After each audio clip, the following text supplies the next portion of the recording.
전도하는 사람들이 예수님을 믿으면 복 받아요.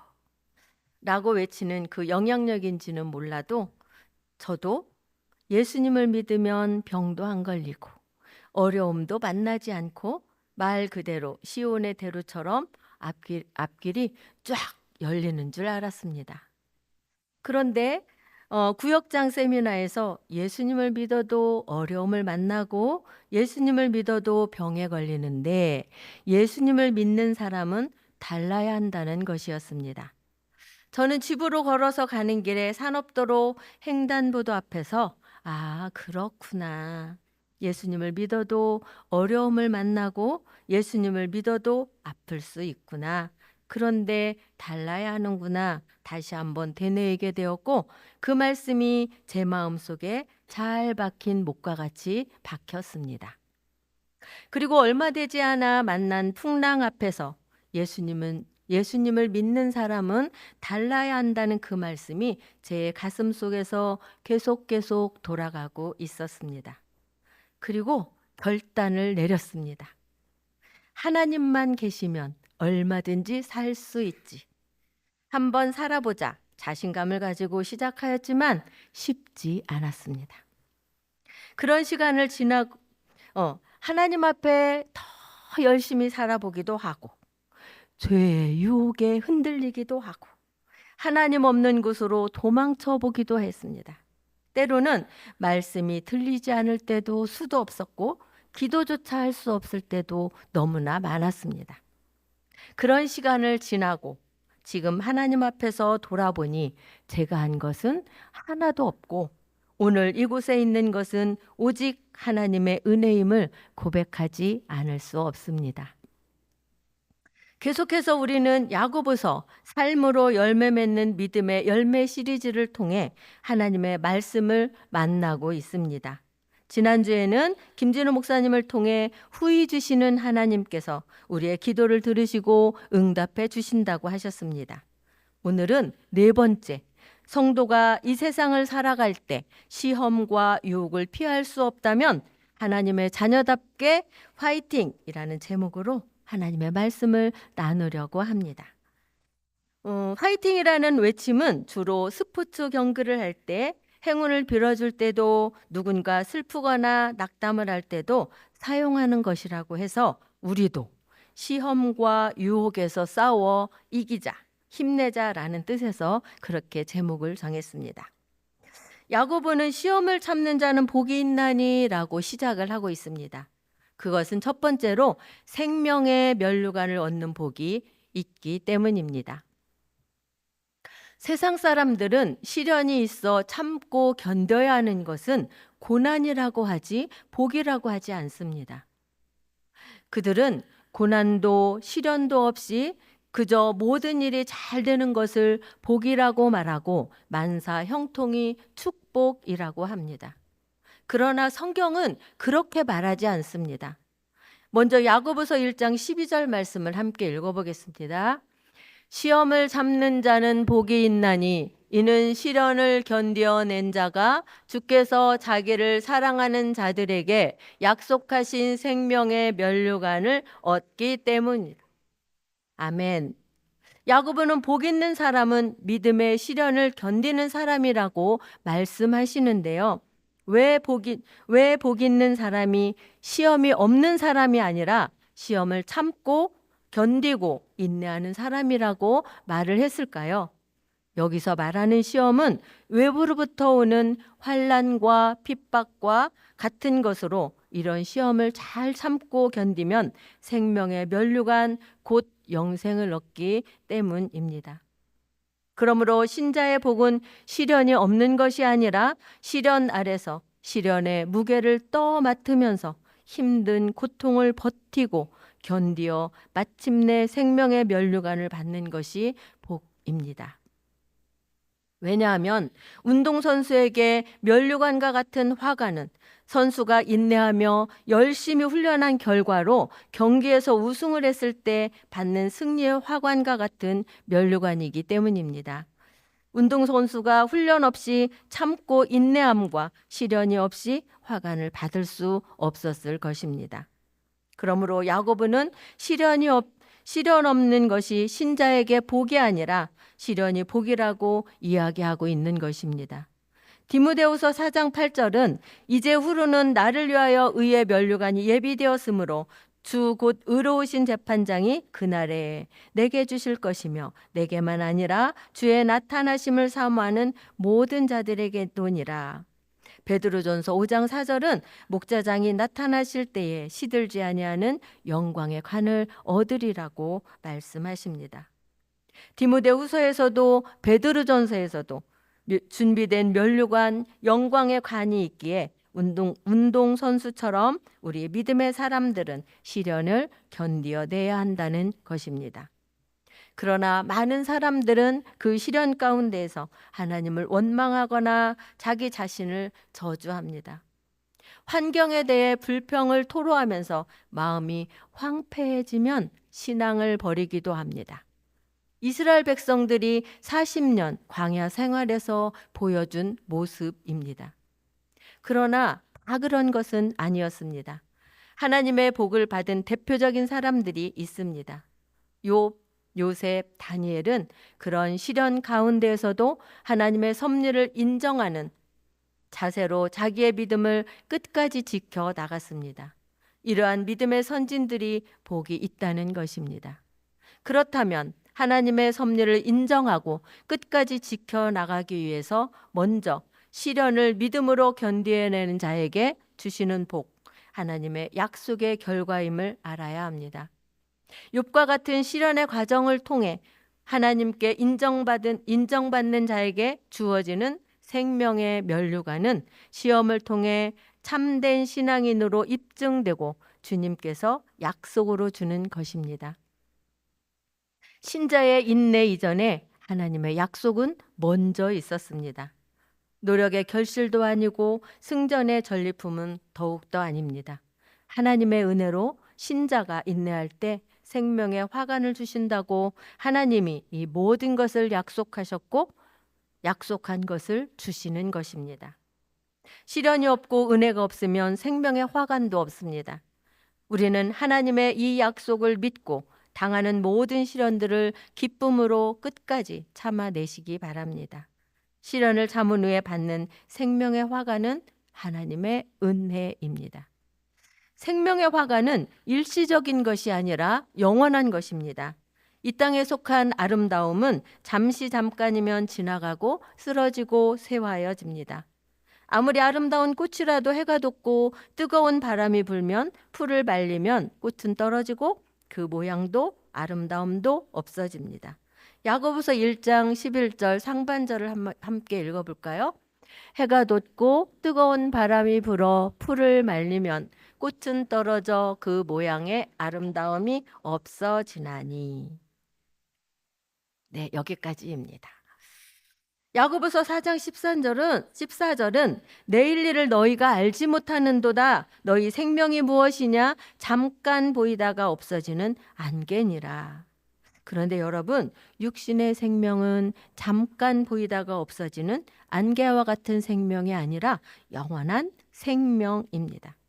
없어지지 않는 영원한 승리의 화관을 소망함으로 세상의 짧은 아름다움과 영광을 부러워하지 말고 오히려 당하는 고난, 시련을 기쁜 마음으로 인내하시기 바랍니다. 시험을 참는 것이 하나님을 사랑하는 것입니다. 생명의 화관을 하나님이 하나님을 사랑하는 자들에게 주신다고 약속하셨습니다. 시험을 참는 자, 곧 하나님을 사랑하는 자입니다. 하나님은 시련을 참아내는 행위를 보고 계십니다. 그리고 하나님은 우리 모두가 고난을 견딤으로써 하나님의 사랑을 실천할 수 있기를 바라고 계십니다. 비록 이 땅에서 시련을 당하나 이미 영원한 생명을 살고 있는 우리는 영원한 생명을 살고 있는 것입니다. 그렇게 영원에 속하여 잠시 동안 고난의 땅에 살고 있는 것이기에 순간의 것에 연연하지 말고 잠깐 있다가 없어지는 것에 매이지 않는 삶을 사는 참으로 복 있는 사람이라는 사실을 잊지 마시기 바랍니다. 하나님의 자녀는 두 번째로 속지 말아야 합니다. 야고보는 하나의 단어로 완전히 반대되는 두 가지 의미를 사용하고 있습니다. 12절의 시험은 믿음의 시련을 말한 것으로서 시험을 참았을 때 하나님이 약속하신 생명의 면류관을 받는 것이었다면, 지금 살펴보는 시험은 자기 욕심에 끌려 미혹되는 시험입니다. 자기 욕심이라 하면 인간 누구나 예외 없이 자기의 욕심에 의해서 시험을 받는다는 것을 말합니다. 이런 종류의 시험은 곧 꿰어서 죄를 짓도록 이끄는 유혹으로서 내적 시험이라고 말할 수 있습니다. 이 시험은 죄를 짓고 사망에 이르게 하는 것입니다. 당시 성도들은 자기가 잘못해서 유혹과 어려움에 빠져놓고서 하나님께 책임을 돌리는 경향이 있었습니다. 이런 잘못된 관행에 대해서 야고보는 하나님은 유혹을 받지도 않으시고 유혹하지도 않으시며 친히 아무도 시험하지 않으신다고 꽝꽝 못을 받고 있습니다. 야고보서 1장 13절 말씀을 함께 읽겠습니다. 사람이 시험을 받을 때에 내가 하나님께 시험을 받는다 하지 말지니 하나님은 악에게 시험을 받지도 아니하시고 친히 아무도 시험하지 아니하시느니라. 아멘. 그렇다면 사람들은 자신이 잘못해서 시험에 빠지고서 하나님께 시험을 받는다고 말하는 것은 잘못된 것입니다. 하나님은 때로 연단은 하시지만 유혹은 하지 않으십니다. 그리고 하나님은 본질적으로 빛들의 아버지이시므로 어둠이 조금도 없으시다고 야고보서 1장 17절은 말씀하고 계십니다. 그러므로 사람은 악한 것들에 의해 유혹을 받는 것이기에 그 어떤 사람도 자신이 유혹에 빠진 것을 하나님의 탓으로 돌리거나 하나님께 책임을 전가할 수 없습니다. 하나님은 어떤 유혹과도 관련이 없으며 그 누구의 유혹과도 무관하십니다. 이렇게 야고보가 거듭거듭 유혹이 하나님과 전혀 관련이 없으며 유혹은 각 사람에게 원인이 있다고 강조하는 것은 유혹의 원인이 유혹받는 각 사람에게 있다는 것을 분명하게 말씀하고자 함입니다. 유혹은 하나님으로부터 오지 않습니다. 유혹은 하나님의 문제가 아니라 사람의 문제입니다. 그렇다면 유혹의 근본 원인을 알아보기 위해 14절 말씀을 함께 읽겠습니다. 오직 각 사람이 시험을 받는 것은 자기 욕심에 끌려 미혹됨이니. 각 사람은 자기의 욕심에 의해 유혹을 받습니다. 인간의 욕심은 아무리 먹어도 배부를 줄 모르고 인간의 욕망은 아무리 부어도 채워지지 않는 밑빠진 항아리이며 앞만 내려가도 바닥에 닿을 수 없는 무저갱과 같다고 합니다. 그것은 만족할 줄 모르는 괴물과 같은 인간은 끝없는 욕심에 끌려 미혹된다는 뜻입니다. 욕심에 끌려 미혹되다라는 말을 찾아보았습니다. 끌려는 말 그대로 끌려간다는 뜻이고 미혹되다는 미끼에서 나오는 말로 미끼에 꿰어냄을 당한다라는 뜻입니다. 그러므로 끌려 미혹된다라는 말은 미끼에 유인되어 끌려오는 것을 의미합니다. 낚시를 생각하면 금방 이해될 것입니다. 만족할 줄 모르는 인간의 욕망이 채워지지 않는 인간의 욕심이 미끼가 되어 유혹물을 따라가다가 결국 유혹에 빠지고 마는 것입니다. 유혹은 욕심에서 오는 것입니다. 15절 말씀도 함께 읽어보겠습니다. 욕심이 잉태한 즉 죄를 낳고 죄가 장성한 즉 사망을 낳느니라. 아멘. 야고보는 잉태와 출산을 비유로 사망이란 곧 영적인 죽음으로 하나님과의 영원한 분리를 이야기하고자 합니다. 왜냐하면 유혹은 유혹에서 끝나지 않고 마치 여자가 은밀하게 아이를 가지듯이 욕심에 씨가 뿌려져 욕심이 그 사람의 마음을 사로잡아 죄를 범하도록 다음 단계로 진행되기 때문입니다. 죄를 출생한 후에 죄가 꿈틀꿈틀 움직입니다. 죄가 살아서 생명체가 되어 거듭 죄를 지으며 성장해 갑니다. 작은 죄에서 더 큰 죄로, 적은 죄에서 더 많은 죄를 계속해서 재생산을 멈추지 않습니다. 이 죄의 공장은 정전도 없고 고장도 나지 않는다고 합니다. 충분히 장성한 후 사망을 낳을 때까지 쉬지 않고 성장하여 죽음을 출산하게 된다는 것입니다. 죄의 끝에 죽음이, 죄의 절정에 사망이 있습니다. 사탄은 그렇게 유혹을 통해 하나님과 우리를 분리시키고 하나님이 원하시는 삶을 우리에게 살지 못하도록 유혹합니다. 사탄이 그렇게 유혹이라는 전략을 사용하는 이유는 우리 마음속에 있는 욕심이 유혹에 매우 약하기 때문입니다. 욕심이 바라는 것을 성취하려는 것은 강한 열망입니다. 욕심이 그렇게 때로 열정이라는 가면을 쓰고 나타나기도 합니다. 욕심의 본질은 바로 우리 자신의 만족이라고도 할 수 있습니다. 그러므로 우리는 유혹에 넘어가지 않도록 욕심을 버리고 통제할 줄 알아야 합니다. 그러기 위해 야고보는 우리에게 속지 말라고 합니다. 속지 말라는 것은 길을 잘못 들게 하다, 옆길로 빗나가다, 나쁜 길로 끌어들이다 정도에서 벗어나다라는 것을 은유적 표현한 것으로서 잘못에 빠지게 하고 속이고 미혹한다는 것들로부터 속지 말아야 한다는 뜻입니다. 그러므로 유혹에 빠질 때 자신의 책임을 하나님께 전가시키며 자신 스스로가 스스로에게 속아 넘어가는 어리석음을 범하지 말아야 합니다. 여러분, 우리를 유혹하는 것들이 있을까요? 야고보서의 말씀처럼 속지 마시기 바랍니다. 하나님은 시험을 받지도 않으실 뿐만 아니라 친히 아무도 시험하지 않으십니다. 잘못된 생각에 욕망에 따른 삶이 가져다주는 일시적인 기쁨과 만족의 미혹당에서 우리가 살아가면 안 될 것입니다. 그렇게 살지 않기 위해 욕심을 버리고 유혹을 따라가지도 넘어가지도 않기를 바랍니다. 우리를 유혹으로 이끌지 못하도록 포기할 것은 포기하고 내어줄 것은 내려놓고 믿음의 결단과 실행을 지속해 나아가는 우리 모두가 되기를 간절히 바랍니다. 세 번째로 하나님의 사랑은 영원히 동일하십니다.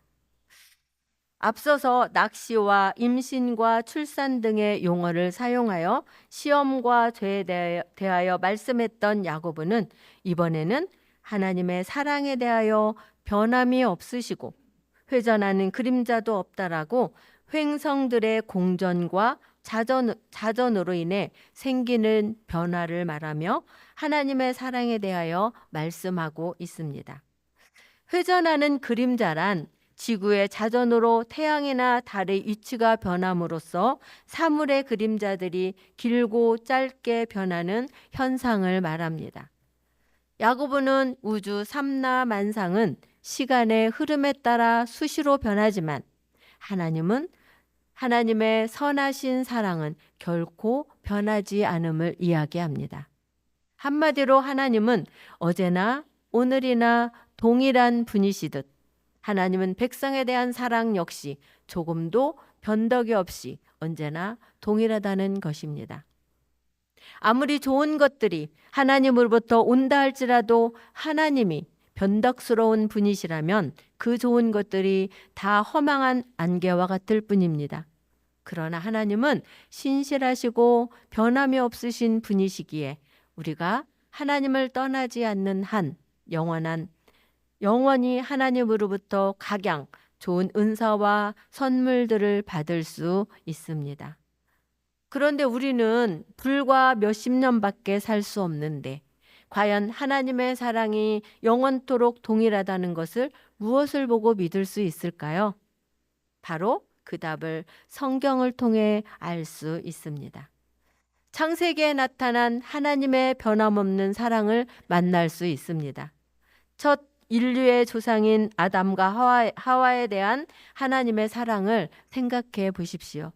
그들이 범죄한 이후에 그들에게 가죽옷을 지어 입히신 것과 범죄한 상태로 생명나무의 열매를 먹지 못하도록 에덴 동산에서 내어보낸 것이 변함없는 사랑의 증거입니다. 또한 아브라함이 인간적인 방법으로 자신에게 주어진 하나님의 약속을 이루려고 하갈과 동침하였음에도 불구하고 그를 버리지 않고 그와 맺은 언약을 신실하게 이루시는 것에서도 우리는 하나님의 사랑을 확인할 수 있습니다. 뿐만 아니라 하나님은 끝없이 패역하고 돌아서는 이스라엘 백성을 향해 끊임없이 구하여 주셨습니다. 이러한 사랑은 마침내 죄인된 우리를 위해 독생자 예수 그리스도를 보내사 그로 십자가에 못 박혀 돌아가시게 하는 것으로 완전한 열매를 맺으셨습니다. 세상 천지에 이토록 완전하고 영원한 사랑은 없을 것입니다. 아무리 인간의 사랑이 깊고 진하다 하여도 이러한 사랑의 10,000분의 1이라도 따르지 못할 것입니다. 이 땅에서 고난과 시험을 당하는 자들에게 더욱 큰 위로가 되는 것은 하나님께서 복음을 통해 우리를 부르신 것입니다. 그럭저럭 인생을 살도록 하기 위함이 아닙니다. 그 부르심에 응답하는 자에게 최고의 권세를 주기 위해 우리를 부르셨습니다. 그러므로 우리는 복음의 부름에 합당한 삶을 누리게 받는 이 땅의 시련과 고난을 두려워할 필요가 없습니다. 하나님은 그 자녀에게 영원한 생명, 영원한 권세를 주시는 분이시고 그의 자녀가 파멸과 멸망과 좌절과 낙담과 수치를 당하는 것을 결코 원하시지 않습니다. 그러므로 그의 부름에 우리는 힘있게 아멘으로 화답할 수 있을 것이며 그의 말씀에 따라 사는 것이 인생 최고의 가치가 될 것입니다. 그리고 하나님은 우리에게 복 주시길 작정하신 분이십니다. 야고보서 1장 18절 말씀을 한번 같이 읽겠습니다. 그가 그 피조물 중에 우리로 한 천 열매가 되게 하시려고 자기의 뜻을 따라 진리의 말씀으로 우리를 낳으셨도다. 아멘. 골로새서 3장 4절은 우리 생명 되신 그리스도께서 나타나실 때에 우리도 예수님과 함께 영광 중에 나타나게 하기 위해 우리를 복음으로 낳으셨다고 하였습니다. 여러분, 하나님은 오직 영원 불변하는 사랑으로 우리에게 좋은 것만을 주시는 분이십니다. 야고보서는 시험과 유혹은 같은 단어로 표현되었지만 그 의미와 원인과 결과는 완전히 다른 것을 볼 수 있습니다. 욥은 한순간에 자녀들을 모두 잃었고 재산도 다 사라졌습니다. 온몸은 종기로 뒤덮였고 아내는 저주하고 떠났으며 친구들은 그를 비난했습니다. 사탄은 이 일을 통해 욥이 하나님을 저주하고 범죄하기를 바랬습니다. 그러나 하나님은 욥이 이 모든 것을 견디고 이겨내서 정말 순금 같은 믿음의 사람이 되기를 바랬습니다. 하나님의 바람대로 욥은 유혹에 넘어가지 않고 참고 견딤으로써 하나님의 시험을 마침내 통과하고 큰 복을 받았습니다. 우리도 마찬가지입니다. 물질의 어려움, 건강의 문제, 환경 앞에서 시험과 유혹을 분별하고 시험을 견디고 유혹에 빠지지 않도록 깨어 있으면서 자신에게 이런 질문을 자주 해보았으면 좋겠습니다. 이 일이 내 욕심 때문인가? 그렇다면 그건 욕심입니다. 그것이 아니면 하나님의 시험임을 잘 알고 견디면 되는 것입니다. 그러면 고난을 영적 성숙을 위한 믿음의 시련을 통과하면 하나님께서 욥의 인내를 들으시고 욥의 결말을 보여주신 것과 같이 자비하시고 긍휼이 많으신 하나님께서 오늘도 내일도 변함없는 사랑으로 영원토록 우리와 함께하여 주실 것입니다. 뿐만 아니라 우리에게 주시려고 생명의 면류관을 예비하고 계십니다. 수요 하모니 예배 가운데 오신 우리 모두가 하나님의 자녀답게 시험과 유혹을 이겨 승리하시기를 간절히 바랍니다. 아멘.